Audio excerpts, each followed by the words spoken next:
ശ്രീ ഗുരുവായൂരപ്പന് വലിയവനെന്നോ ചെറിയവനെന്നോ വേർതിരിവില്ല. എല്ലാവരെയും ഒരുപോലെയാണ് ഭഗവാൻ കാണുന്നത്. അതിനൊരു ഉദാഹരണമാണ് ഒരു കൊച്ചുകുട്ടിയുടെ കഥ.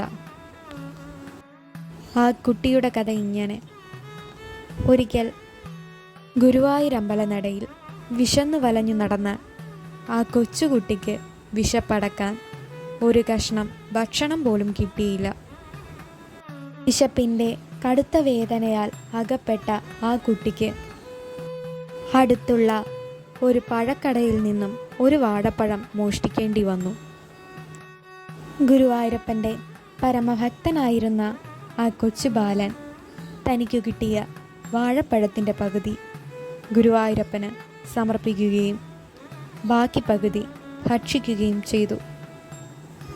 മോഷണത്തെക്കുറിച്ചറിഞ്ഞ കടയുടമ അവനെ കയ്യോടെ പിടികൂടി മോഷണക്കുറ്റം ഏറ്റെടുക്കാൻ ആവശ്യപ്പെടുകയും ചെയ്തു. കുട്ടി കുറ്റം സമ്മതിക്കുകയും ചെയ്തു.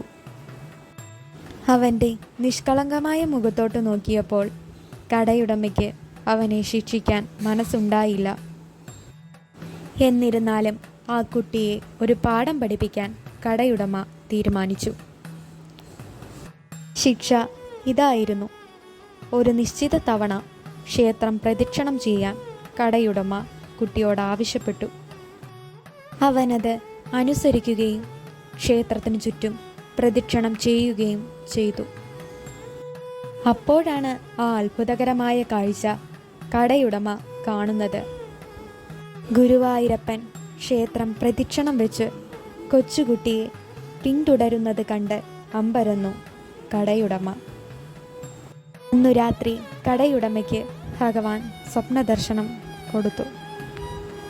ഭഗവാൻ പറഞ്ഞു: മോഷ്ടിച്ച വാഴപ്പഴത്തിൽ എനിക്കും പങ്കുണ്ടായതിനാൽ ശിക്ഷയിൽ പങ്കുചേരാൻ ഞാനും ബാധ്യസ്ഥനാണ്. അതിനാൽ ഞാൻ ക്ഷേത്രം ചുറ്റി ബാലനെ അനുഗമിച്ചു.